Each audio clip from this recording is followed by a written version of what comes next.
بسم اللہ الرحمن الرحیم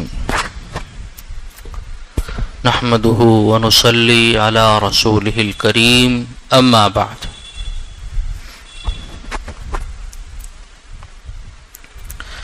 باب فی المجاہدہ، جد و جہد کا بیان۔ دین کی راہوں میں کسی بھی طرح کی محنت کرنے کو مجاہدے سے تعبیر کیا جاتا ہے۔ پھر اس میں یہ تفصیل ہے کہ انسان جب دین پر عمل کرتا ہے، اسلام پر عمل کرتا ہے، تو اس کے سامنے بہت سی رکاوٹیں بھی آتی ہیں، شدائد، محن اور صبر، یہ سارے مرحلے آتے ہیں۔ یہ رکاوٹیں جو آ رہی ہیں دین کی راہ میں عمل کرنے کے سلسلے میں، اگر کفار کی طرف سے ہیں اور پھر انسان ان رکاوٹوں کو دور کرنے کی کوشش کرتا ہے تو اس کا نام جہاد ہے۔ اور اگر رکاوٹیں دین کے سلسلے میں، دین پر عمل کرنے کے سلسلے میں انسان کے اپنے نفس کی طرف سے آ رہی ہیں یا شیطان کی طرف سے آ رہی ہیں، پھر انسان کوشش کرتا ہے کہ وہ رکاوٹیں ختم ہو جائیں، ان رکاوٹوں کے خلاف جد و جہد کرتا ہے، محنت کرتا ہے، مشقت کرتا ہے، تو اس کا نام مجاہدہ ہے۔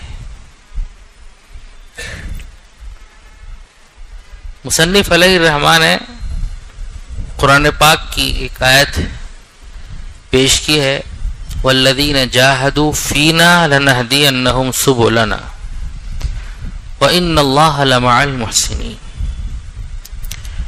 وہ لوگ جو ہماری راہوں میں، ہمارے سلسلے میں مجاہدہ کرتے ہیں، یہ کہہ لیے ہمیں راضی کرنے کے لیے کوششیں کرتے ہیں، محنتیں کرتے ہیں، لنہدینہم سبلنا، تو ہم ان کو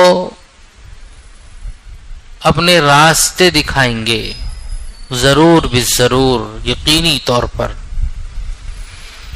اور بے شک اللہ تعالی محسنین کے ساتھ ہے۔ یہ آیت کریمہ مکی ہے،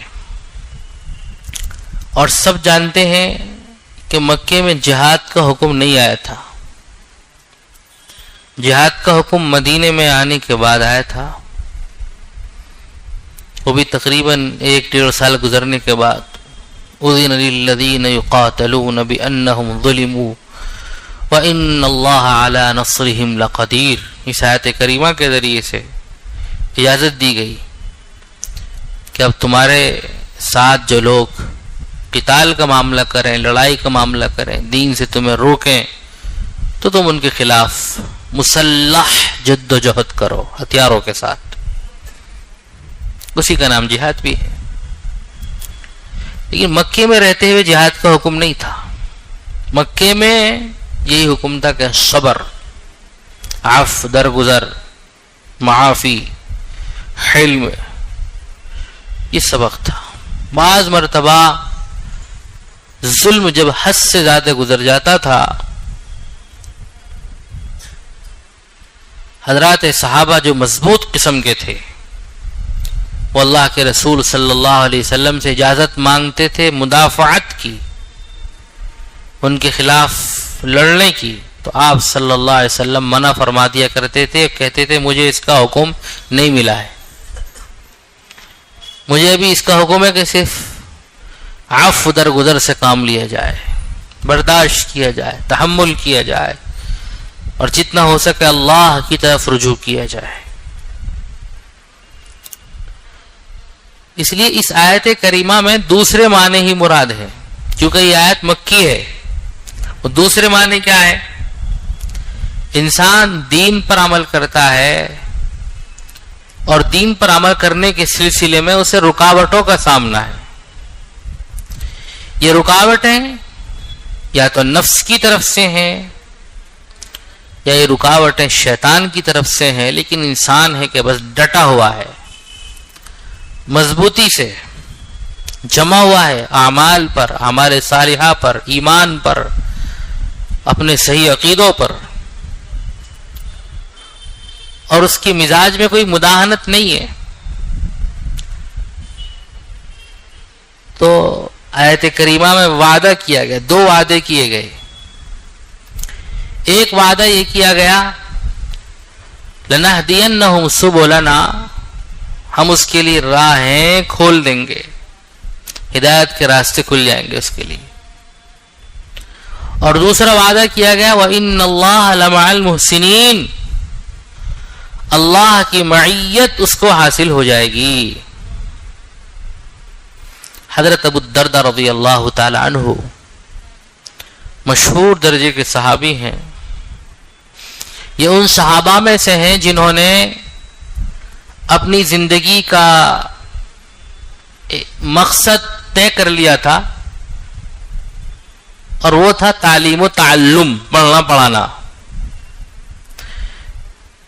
دمشق کی جامع مسجد میں آپ بیٹھ گئے تھے اور وہیں پر رہتے ہوئے پوری زندگی تا حیات آپ لوگوں کو پڑھاتے رہے، حدیث سکھاتے رہے، قرآن کریم کے معانی لوگوں کو پڑھاتے رہے. کچھ صحابہ ایسے تھے کہ جب حضرات صحابہ کے درمیان کچھ اختلافات رونما ہوئے ہیں تو انہوں نے اپنی تلواریں توڑ دی ہیں آپسی اختلاف سے بچنے کے لیے. اور کہتے ہیں نا کہ ہر شر سے خیر بھی برآمد ہوتی ہے. تو بظاہر ہمیں ایسے لگ رہا دیکھو حضرات صحابہ میں لڑائی ہو گئی، لیکن غور کرنے کی بات یہ ہے کہ جب تک لڑائی نہیں ہوئی تھی تمام صحابہ کا رخ جو تھا وہ فتوحات کی طرف تھا، سرحدوں کی طرف تھا، شہر پہ شہر فتح ہو رہے ہیں. لیکن رسول اللہ صلی اللہ علیہ وسلم کی تعلیمات، آپ کی حدیثیں، قرآن پاک، قرآن کریم کے معنی کی حفاظت کا باقاعدہ نظام نہیں ہو پا رہا، اس کی طرف پوری توجہ نہیں ہے. جب آپس میں یہ باتیں ہوئی ہیں تو صحابہ کی ایک بڑی تعداد ایسی تھی جنہوں نے اپنے تلواریں توڑ دی. بھئی تلواریں ہماری آپس کی لڑائی کے لیے نہیں ہے، اور پڑھنے پڑھانے میں مشغول ہو گئے. تو آپ صلی اللہ علیہ وسلم کی جو حدیثیں تھیں، آپ کی تعلیمات وہ محفوظ ہو گئیں اور امت تک پہنچی، آج ہم تک پہنچی ہیں. حضرت ابو الدرداء رضی اللہ تعالیٰ عنہ بھی ان صحابہ میں ہیں جنہوں نے اپنی زندگی کا مقصد تعلیم و تعلم کو بنا لیا تھا، پڑھنے پڑھانے کو بنا لیا تھا. دمشق کی جامع مسجد، سیریا کی راجدھانی دمشق، وہاں پر آپ پڑھتے پڑھاتے تھے، اور دور دراز سے طالبان علوم آپ کے پاس میں آ کر آپ سے علم حاصل کیا کرتے تھے. تو آپ اس آیت کی تفسیر میں فرماتے ہیں کہ علم پر جو لوگ بھی عمل کرتے ہیں تو اللہ تعالیٰ ان کے لیے آگے کا علم کھول دیتے ہیں. یہ اس آیت کی تفسیر میں فرماتے ہیں. اس کا مطلب یہ ہے کہ جس کو جتنا علم حاصل ہو جائے ضروری ہے کہ وہ اس پر عمل کرے.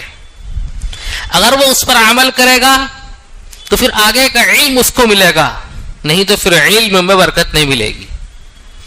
آپ نے دیکھا ہوگا کہ بہت سارے ہمارے اکابر بزرگان دین، سلف صالحین ایسے گزرے ہیں کہ انہوں نے بہت زیادہ پڑھا نہیں ہے،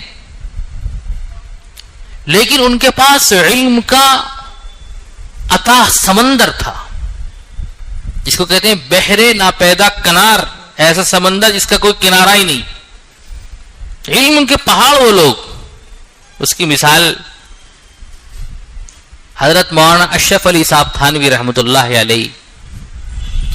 حضرت تھانوی رحمۃ اللہ علیہ کو اللہ نے بہت علم دیا تھا. وقت کے بڑے بڑے علامہ ان کے سامنے اپنا سر جھکاتے تھے، اور اللہ تعالیٰ نے دین کی ایسی بصیرت عطا فرمائی تھی. وہ فرماتے تھے کہ اگر ساری دنیا کے عقلاء یعنی عقل مند لوگ میرے سامنے آ جائیں اور اسلام کے کسی بھی مسئلے پر کوئی اعتراض کریں، سب مل کر اپنی اپنی عقل دوڑائیں، تو میں صرف 1 منٹ میں ان کو خاموش کر سکتا ہوں۔ اللہ نے دین کی ایسی بصیرت عطا فرمائی تھی۔ تقریباً 1000 کتابوں کے مصنف ہیں وہ، اور وقت کے چوٹی کے علماء اپنے مسائل حل کرنے کے لیے ان تک پہنچتے تھے۔ دیوبند کے محتمی حضرت مولانا قاری طیب صاحب رحمۃ اللہ علیہ، ہندوستان کے مفتی اعظم مفتی شفیع صاحب رحمۃ اللہ علیہ، حضرت سید سلیمان ندوی رحمۃ اللہ علیہ، اور بڑے بڑے علماء فضلاء سب ان سے بیعت ہوئے اور اپنے مسائل ان سے حل کیا کرتے تھے۔ تو کسی نے ان سے پوچھا، حضرت اتنی کتابیں لکھی ہیں آپ نے، ہزاروں کتابیں، ہر فن میں آپ کی کتاب موجود ہے، تو آپ نے پڑھا کتنا ہوگا، کتنی کتابوں کو مطالعہ کیا ہوگا؟ آج بھی جو لوگ لکھتے لکھاتے ہیں ان سے پوچھو کہ ایک آرٹیکل، ایک مضمون لکھنے کے لیے کتنی کتابیں کھنگالنی پڑتی ہیں۔ میں بھی چونکہ لکھتے لکھاتا رہتا ہوں تو مجھے پتا کبھی کبھی ایک مضمون کے لیے 50 کتابیں کھولنی پڑتی ہیں، اگر تحقیقی مضمون کوئی لکھنا ہو تو 1000 کتابوں کے لیے کتنی کتابیں آپ نے پڑھی ہوں گی؟ کسی نے پوچھا۔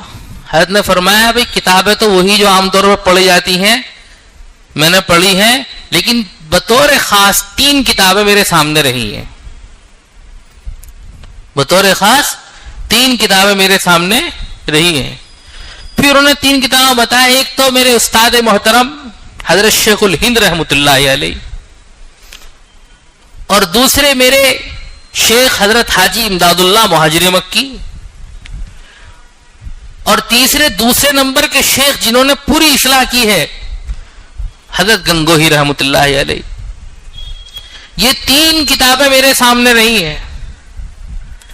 اس کا مطلب یہ ہے کہ ان کو جو علم حاصل تھا اتنا، اور علم میں یہ ترقی ان کو ملی ہے، تو یہ اللہ کا خاص فیضان ہے، اور یہ فیضان اس وقت ملتا ہے جب انسان اپنے علم کے تقاضوں پر عمل کرتا ہے۔ اللہ ہم سب کو بھی توفیق عطا فرمائے۔ تو حضرت ابو الدرداء رضی اللہ تعالیٰ عنہ کی یہ حدیث ہم کو بتاتی ہے کہ اگر ہم اپنے علم پر عمل کرنے والے بن جائیں گے تو پھر اللہ تعالیٰ آگے کا علم ہمارے لیے کھول دیں گے۔ حضرت مولانا قاسم نانوتوی رحمۃ اللہ علیہ کے بارے میں آتا ہے کہ ان سے جب کوئی سوال کرتا تھا تو تھوڑی دیر خاموش ہوتے تھے۔ لوگ سوچتے تھے اتنا بڑا علامہ سوال کا جواب دینے میں اتنی دیر کیوں سوچتے، اتنی دیر کیوں لگاتے؟ تو حضرت نے فرمایا، جب کوئی سوال کرتا ہے تو تقریباً 100 جہتیں جواب دینے کی میرے سامنے آتی ہیں، کس انداز سے جواب دوں۔ جو بالکل آسان طریقہ ہوتا ہے وہاں پہ اتر کے پھر جواب دینے کی کوشش کرتا ہوں۔ تو یہ علم کی تو بات ہے۔ جس وقت ان کا مناظرہ ہوا تھا، ایک مناظرہ مشہور تھا میلہ خدا شناسی شاہجہاں پور میں، جس میں ایک طرف ہندوؤں کے پنڈت اور ان کے اس وقت کا بڑا پنڈت تھا پنڈت دیانت سرسوتی، اور ان کے بہت سے پادری عیسائیوں کے، انگریز کی ماتحتی میں یہ مناظرہ تھا، اور مقصد اسلام پر یلغار، اسلام کو کمزور کر کے دکھانا تھا ہندوستان میں۔ تو یہ مناظرہ تھا۔ حضرت نانوتوی رحمۃ اللہ علیہ یہاں سے تشریف لے گئے اپنے شاگردوں کے ساتھ میں۔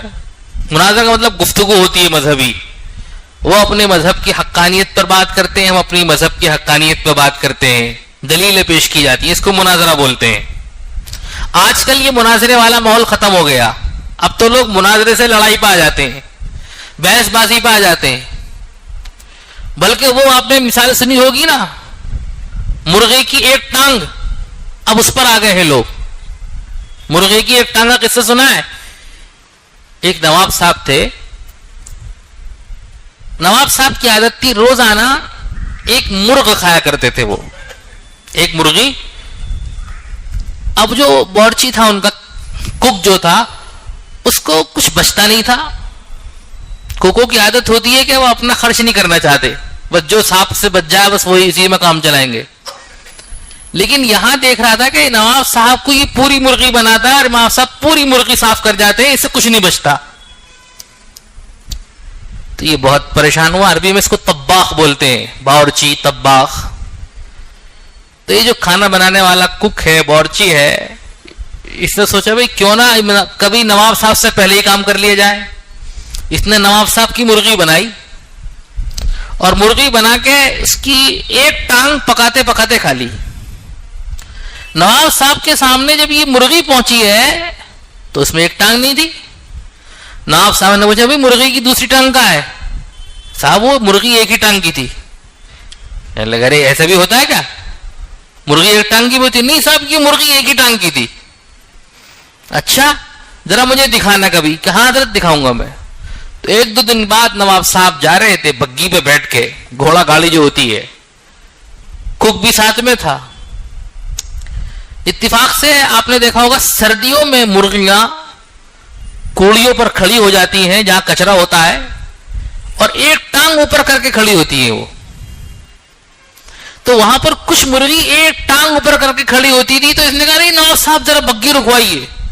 کیا بات؟ دیکھیے آپ کہہ رہے تھے نا ایک ٹانگ کی مرغی, دیکھیے وہ ایک ٹانگ کی مرغی ہو رہی کئی کھڑی ہے. نواب صاحب نے کہا عش, جیسے عشق کیا تو وہ دوسری ٹانگ نکال کے بھاگی. کہا بھائی اس کی تو دوسری ٹانگ موجود ہے. تو کک بھی بڑا چالاک تھا صاحب, وہ کہنے لگا صاحب وہاں بھی آپ عشق کرتے دوسری ٹانگ آ جاتی. تو اب جو ہے آج کل مناظرے ایسے ہی ہو گئے. اب حقائق بیان نہیں کیے جاتے, دلیلیں بیان نہیں کی جاتی, اب تو بس جھگڑے ہو جاتے ہیں. انسان بس اپنی ضد پر ہو جاتا ہے. ایک ٹانگ کی مرغی ہے صاحب, ہے کچھ بھی کر لو, ہے مانوں گا نہیں میں آپ کی بات.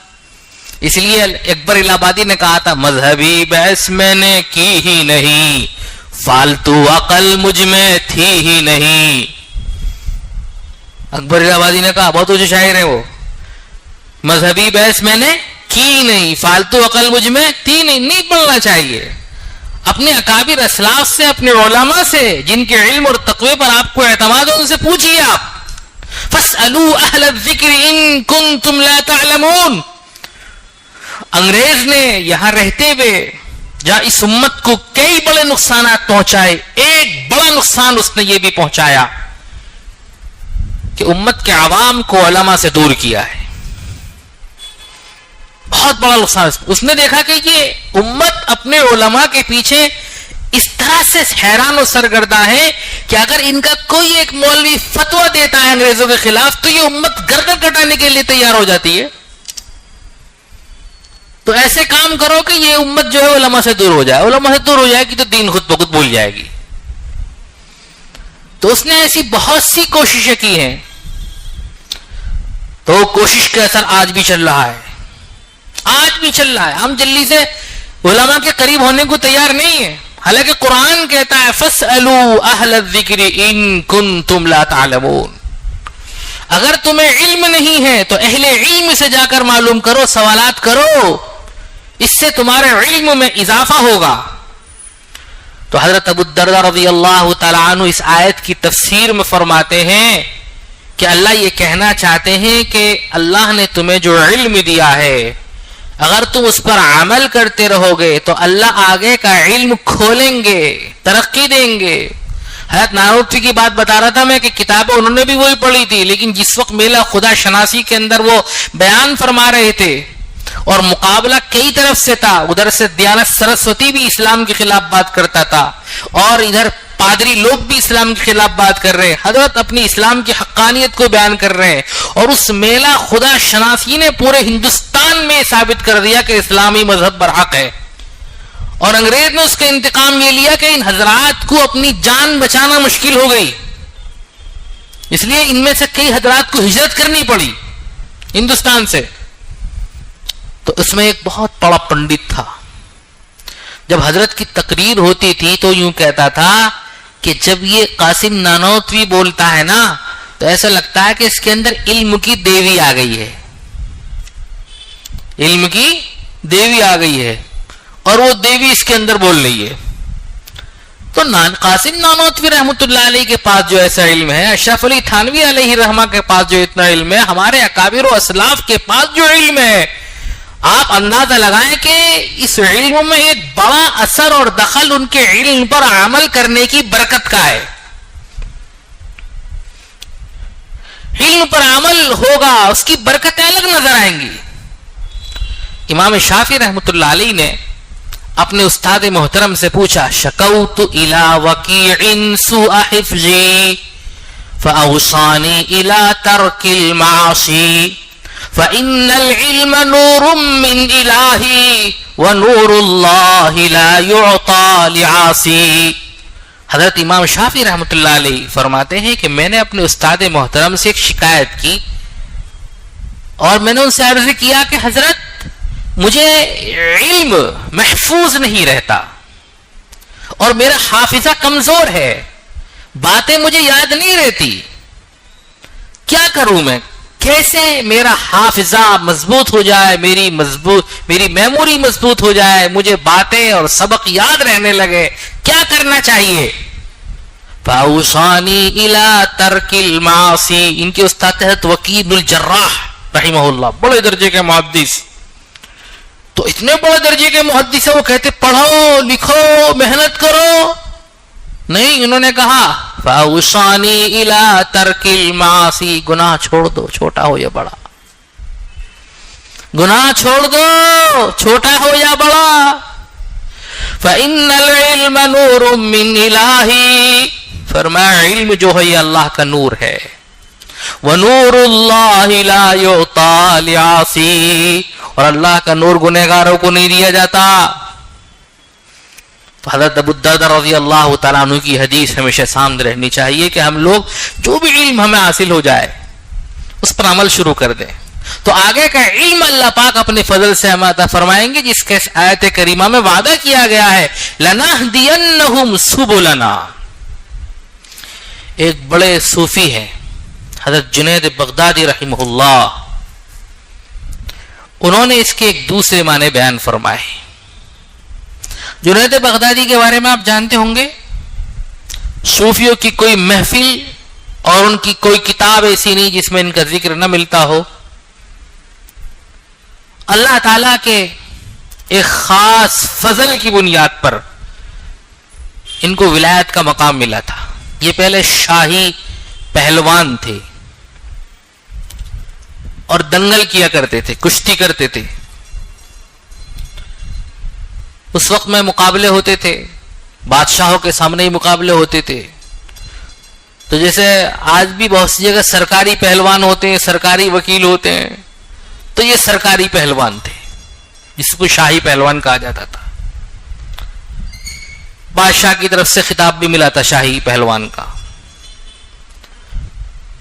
تو ایک دفعہ ایسا ہوا کہ کشتی ہو رہی تھی اور جو بھی مد مقابل آتا یہ اس کو پچھاڑ دیا کرتے تھے.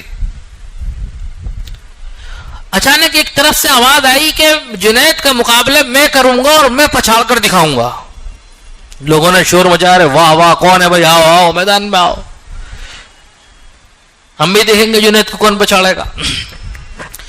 تو ایک نحیف کمزور سے صاحب آئے، چہرہ نورانی ہے اور دیکھنے میں بالکل نہیں لگ رہے کہ یہ پہلوان ہے، لیکن میدان میں آئے کہ میں لڑوں گا. حضرت جنید نے، ابھی تو وہ حضرت نہیں بنے تھے، ابھی تو جنید پہلوان تھے، وہ اوپر سے نیچے تک دیکھا، کہنے لگے میاں کیوں اپنے اوپر ظلم کر رہے ہو، مجھ سے لڑو گے ہڈی پٹی سب ٹوٹ جائے گی، کچھ نہیں بچے گا، اس لیے اپنے اوپر رحم کرو، جاؤ. کہنے لگے نہیں مجھے لڑنا ہے. آواز اٹھی، لوگوں نے کہا میاں اپنے آپ کو بچاؤ مر جاؤ گے. انہوں نے کہا نہیں مجھے تو لڑنا ہے. خیر جب مقابلہ شروع ہوا، دنگل میں آئے، ابھی ایک دو ہاتھی آپس میں لگے تھے، کان میں آنے والے سامنے ایک بات کہی. انہوں نے کہا میں سید ہوں. صحیح جانتے ہو، حضور کی اولاد سے ہوں، کئی دن سے گھر میں فاقہ ہے، میں نے سوچا کہ اس بہانے کچھ مل جائے گا، تم تو جیتتے رہتے ہو، آج مجھے جتا دو، میرا کام بن جائے گا. اب اندر جو ان کا ضمیر ہے، ایک طرف حضور کی نسبت کی بات آ گئی. بھائی نسبت کے اکرام پہ بہت کچھ مل جاتا ہے، ہم لوگ اکرام نہیں کرتے، بہت کچھ مل جاتا ہے. آپ صلی اللہ علیہ وسلم کی اولاد کے اکرام کرنے پہ ہی بہت کچھ مل جاتا ہے. ہم نے اپنے اکابر و اسلاف کو دیکھا کہ اگر ان کے مریدین میں کوئی سید ہوتا تو اس سے کبھی خدمت نہیں لیتے ہیں، پاؤں نہیں پھیلاتے. اور شاہ عبد القادر دہلوی رحمۃ اللہ علیہ تو ایک بڑے درجے کے محدث ہیں، شاہ ولی اللہ صاحب رحمہ اللہ کی اولاد میں سے ہیں. ان کی تو ایک عجیب کرامت تھی، سارے شیعہ اپنے آپ کو سید کہتے ہیں، لیکن کچھ ان میں اصلی سید بھی ہیں. تو حضرت کی عجیب کرامت تھی کہ آپ کے سامنے جب سادات آتے تھے، شیعہ لوگ آتے تھے، تو جو اصلی سید ہوتے تھے پاؤں سمیٹ لیا کرتے تھے، اور جو اصلی سید نہیں ہوتے تھے پاؤں حضرت پھیلائے رکھتے تھے. لوگ سمجھ لیا کرتے تھے، اور وہ خود معترف اعتراف کرتے تھے لوگ، بھائی ہمارے پاس سجرہ موجود ہے، ہم بالکل خاندانی سید ہیں، اور یہ خاندانی سید نہیں ہے یہ. تو بہرحال اکرام سے، احترام سے، ادب سے بھی بہت کچھ ملتا ہے. ان کے اندر ایک بات کشمکش ہے، کیا کروں حضور کی نسبت کا خیال، اور ایک طرف اپنی عزت کے جانے کا سوال، کیا کرنا ہے؟ اگر میں ہار گیا تو ہمیشہ کے لیے عزت گئی، خطاب واپس، مٹی پلید ہو جائے گی. لیکن یہ حضور کی اولاد کا مسئلہ آ گیا، تو انہوں نے اس طریقے سے کشتی لڑ لی، داؤ پیچ کھیلے کہ چت ہو گئے، خود گر گئے، ان کو اوپر کر لیا. شور اٹھا، ارے بھائی بھی کچھ گڑبڑی ہوئی ہے، کچھ غلطی ہوئی ہے، دوبارہ کشتی ہو، دوبارہ ہو. دوبارہ پھر انہوں نے کشتی کی، اس میں پھر یہ جان کے گرے، کیونکہ اب تو ان کے دل میں بات آ گئی تھی نا کہ حضور کی اولاد ہے، ان کو جتانا ہے. اپنے ضمیر کو مارا، سرکار کے لیے اپنی عزت کو ختم کر دیا، دفن کر دیا. آپ صلی اللہ علیہ وسلم کی نسبت کے لیے تینوں دفعہ ایسے ہی ہوا. بادشاہ بھی بڑا ناراض ہوا، خطاب واپس ہو گیا، اور بڑی لان تان ہوئی، بڑی بے عزتی ہوئی، لیکن دل مطمئن تھا. ہمیشہ یاد رکھو، جب بھی کوئی اچھا کام ہوگا نا آپ سے دل مطمئن ہوگا. دل مطمئن تھا. آ کے سوئے، نیند نہیں آ رہی، کروٹیں بدلنے، آج کیا ہوگا، وہی خیالات آ رہے ہیں. لیکن اسی کروٹ بدلنے میں پھر آنکھ لگ جاتی ہے. اور رسالت میں آپ صلی اللہ علیہ وسلم خام میں تشریف لاتے ہیں، اور حضور اگر خام میں تشریف لائے تو حضور ہی ہوتے ہیں. من رآنی فی المنام فقد رآنی حقا، جس نے مجھے خام میں دیکھا اس نے مجھے ہی دیکھا ہے. فإن الشیطان لا يتمثل بی، اس لیے کہ شیطان میری صورت اختیار نہیں کر سکتا. تو خواب میں آپ صلی اللہ علیہ وسلم کو دیکھا، آپ صلی اللہ علیہ وسلم نے قریب کیا، جنید پریشان ہو قریب آ جاؤ. قریب کیا اور کہا تم نے آج ہماری اولاد کے لیے، ہماری نسبت پر تم نے اپنی عزت کو دفن کیا، اپنے خطاب کو ختم کیا. ہم تمہارا نام اولیاء کی فہرست میں لکھتے ہیں، ولیوں کی فہرست میں لکھتے ہیں، آج سے تم اللہ کے قریب، اللہ کے ولی ہو.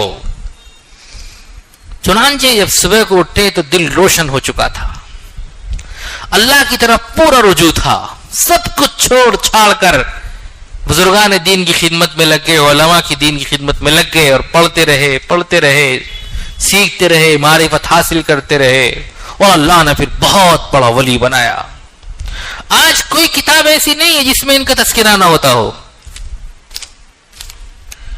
تو انہوں نے فرمایا کہ اللہ نے جو اس آیت کریمہ ہے میں کہا ہے جاہدوا فینا لنہدینہم سبلنا، اس کا مطلب یہ ہے کہ جو لوگ توبہ کی کوشش کرتے ہیں ان کو ہم اخلاص کے راستے بتا دیتے ہیں. اس لیے ہمیشہ انسان توبہ کرتا رہے، پیچھے نہ ہٹے. شیطان تو ایک کوشش کرتا ہے کہ انسان کو نا امید کر دے. جب بار بار کوئی گناہ ہوتا ہے نا تو شیطان اس وقت اور زیادہ مسلط ہوتا ہے. ارے یار توبہ کرے گا پھر گناہ ہو جائے گا، توبہ کرے گا پھر گناہ ہو جائے گا.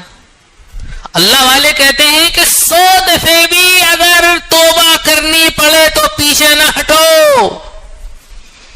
یہ زندگی بھر کی لڑائی ہے اس سے، اور قدم قدم پر لڑائی ہے. وہ کبھی مایوس نہیں ہوگا، شیطان کبھی مایوس نہیں ہوتا ہے. آپ دیکھیں گے وہ موت تک بھی پوری کوشش کرتا ہے. وہ کہ کسی طریقے سے اس کو ایمان سے ہٹا دیا جائے، بہکا دیا جائے، اس کو اللہ سے دور کر دیا جائے. دیوبند کے اندر ایک بزرگ تھے حضرت مولانا نعیم صاحب، ان کا باقاعدہ موت کے وقت شیطان سے مکالمہ ہو رہا ہے. جب وہ آخری وقت میں تھے شیطان حاضر ہو گیا، کچھ لوگ موجود تھے وہاں پر ان کے سامنے، اور شیطان کہہ رہا ہے، مطلب پورا بہکانے کی کوشش کر رہا ہے. 1 گھنٹے تک باتیں ہوئی ہیں اور ہر بات میں وہ یہی چاہ رہا ہے کہ اس طریقے سے ان کا خاتمہ ایمان پر نہ ہو. حالانکہ بڑے عالم تھے وہ. حضرت امام احمد ابن حنبل کے بارے میں لکھا ہے کہ جب انتقال ہو رہا تھا کرتے ابھی نہیں ابھی نہیں ابھی نہیں. کسی نے کہا کیا کہہ رہے ہو؟ وہ شیطان کھڑا ہوا یوں کہہ رہا کہ میرے جال سے بچ گئے تم، مجھ سے بچ گئے تم. تو میں کہہ رہا ہوں ابھی نہیں بچا، ابھی خطرہ باقی ہے، ابھی خطرہ باقی ہے. آخری وقت تک یہ کوشش کرتا ہے کہ اس ایمان سے ہٹا دے، ایمان لوٹ لے، آخری وقت تک. اس لیے کبھی اس سے مطمئن نہیں ہونا چاہیے، اور توبہ کا دامن کبھی نہیں چھوڑنا چاہیے. خدا نخواستہ توبہ کیے بغیر موت آ گئی تو گناہ کبیرہ کے ساتھ موت آئے گی. اس لیے جب بھی خدا نخواستہ شیطان پھسلا دے، بہکا دے، نفس کی بنیاد پر ہم آگے پیچھے ہو جائے تو توبہ میں دیر نہ کرو. اور یہ بات ہمیشہ یاد رکھو، ان الحسنات یذہبن السیئات، نیکیاں برائیوں کو ختم کر دیتی ہیں. توبہ تو بہت بڑی نیکی ہے. جب بندہ اللہ سے کہے اللہ معاف کر دو، اللہ غلطی ہو گئی، اللہ کو پیار آ جاتا ہے. اللہ کو یہ بول بہت اچھا لگتا ہے. کوئی بندہ دل سے کہے اللہ آپ مجھے معاف کر دیجئے، مجھ سے غلطی ہو گئی. حدیث پاک میں آتا ہے کہ کوئی بندہ 3 مرتبہ اگر کہتا ہے اللہ مجھے معاف کر دو، اللہ مجھے معاف کر دو، اللہ مجھے معاف کر دو، تو اللہ پاک کو حیا آتی ہے معاف نہ کرنے میں، ضرور معاف فرما دیتے ہیں. اللہ پاک انتظار کرتے ہیں. تو 100 دفعے بھی اگر خدا نہ خواستہ کون ہے جس سے 100 دفعے دن میں ہوگا، لیکن خدا نہ خواستہ اگر ہو جائے، اللہ والے کہتے ہیں کہ پریشان نہیں ہونا، اللہ سے نہ امید نہیں ہونا. لا تقنطوا من رحمت اللہ ان اللہ یغفر الذنوب جميعا، وہ سارے گناہوں کو معاف کر دے گا. لیکن ہمیں اس سے کہنا ہے اے اللہ معاف کر دو، اے اللہ معاف کر دو. اور اللہ پاک انتظار کرتے ہیں کہ بندہ میری طرف آئے. ایک حدیث میں آتا، بڑا پیارا مضمون ہے، مجھے بہت مزہ آتا ہے اس میں. توبہ کرنے والے کی مثال سمجھے گی کہ ایک بندہ ہے صحرا میں سفر کر رہا ہے، صحرا جہاں ریتیلا جنگل، ریت والا. اونٹ اس کے پاس میں ہے اور اس اونٹ پر اس کا توشہ ہے، کھانے پینے کا پورا سامان ہے. یہ بندہ سفر کرتا ہے تو راستے میں اس کا اونٹ گم ہو جاتا ہے جس پر اس کا کھانا پینا ہے، اور صحرا کا سفر اتنا دشوار گزار ہوتا ہے کہ اونٹ کے بغیر وہ پار ہو ہی نہیں سکتا. اب یہ پریشان ہے، اونٹ نہیں مل رہا، پیاس لگ رہی ہے، دوپہری کا وقت ہے، سورج سر پہ ہے، ریتا ادھر سے ادھر اڑ رہا ہے، بھوک سے پیاس سے بحال ہو گیا تو مرنے کے لیے بیٹھ جاتا ہے. اب تو موت آنی ہے. جب بہت زیادہ بھوک لگتی ہے تو نیند بھی آ جاتی ہے. کبھی رمضان میں دیکھا ہوگا آپ نے، ظہر کے بعد اچھی نیند آتی، اس بندے کو نیند آ جاتی ہے. جب سو کر اٹھتا ہے تو کیا دیکھتا ہے کہ وہی اونٹ اس کا پورے سامان کے ساتھ وہیں بیٹھا ہوا ہے. کتنی خوشی ہوگی اس کو. اللہ کے رسول صلی اللہ علیہ وسلم یہ مثال دے کر اپنی امت کو یہ بتانا چاہتے ہیں کہ بندہ جب گناہ کر کے اللہ سے بھٹک جاتا ہے نا، دور ہو جاتا ہے، اور پھر وہ اپنے اللہ کے پاس توبہ کے ذریعے سے واپس آتا ہے، تو اللہ کو اس بندے سے زیادہ خوشی ہوتی ہے جو اونٹ والا ہے، اونٹ ملنے پر جس کو خوشی ہوئی ہے. تو اس لیے اللہ سے دور نہیں جانا کبھی بھی نہیں. خدا نہ، شیطان پوری کوشش کرے گا دور چلے جاؤ، لیکن اللہ کہے گا نہیں. ارے جو بھی کچھ ہے اللہ سے معاملہ صاف کر لینا، بس اللہ سے معاملہ صاف کر لینا. اور اللہ پاک اس کو بہت پسند کرتے ہیں. تو حضرت جنید بغدادی اس آیت کریمہ کی تفسیر میں یہی فرماتے ہیں کہ میاں اس میں اللہ یہ کہنا چاہتے ہیں کہ جو لوگ توبہ کرتے ہیں، توبہ کرتے رہتے ہیں، توبہ کی کوشش کرتے ہیں، اللہ پاک پھر ان کو مخلصین میں شامل فرما دیتے ہیں اور اخلاص کے راستے بتاتے چلے جاتے ہیں. پھر یہ لوگ گمراہ نہیں ہوتے، بھٹکتے نہیں ہیں، اور ساتھ ساتھ میں وَإِنَّ اللَّهَ لَمَعَ الْمُحْسِنِينَ، چونکہ یہ کام احسان میں شامل ہے تو اللہ تعالیٰ ان کے مددگار ہوتے ہیں ہر حال میں۔ اللہ پاک ہم لوگوں کو بھی توبہ کرنے والوں میں، احسان اور محسنین میں شامل فرمائے۔ الحمدللہ رب العالمین، والصلاة والسلام علی سید الانبیاء المرسلین محمد وعلى آلہ وصحبہ اجمعین۔ ربنا آتنا في الدنيا حسنة وفي الآخرة حسنة وقنا عذاب النار وقنا عذاب القبر وقنا عذاب الحشر وقنا فتنة المسيح الدجال۔ اللہ کامل توبہ، کامل ہدایت، کامل عافیت نصیب فرمائیے، کامل احسان، کامل اخلاص نصیب فرمائیے۔ ہر قسم کی برائیوں سے اللہ ہماری حفاظت فرمائیے، ہر قسم کے گناہوں سے حفاظت فرمائیے، اپنا قرب خاص نصیب فرمائیے، تعلق نصیب خاص نصیب فرما دیجیے۔ ہم سب کے بچوں کا فیوچر مستقبل روشن بنائیے، تابناک بنائیے، ہر اعتبار سے ہمارے بچوں کو کامل اور مکمل بنائیے، موت تک عافیت کے ساتھ تقوی والی زندگی نصیب فرمائیے، خاتمہ بالخیر، حسن خاتمہ نصیب فرمائیے۔ صلی اللہ تعالی علی خیر خلقہ محمد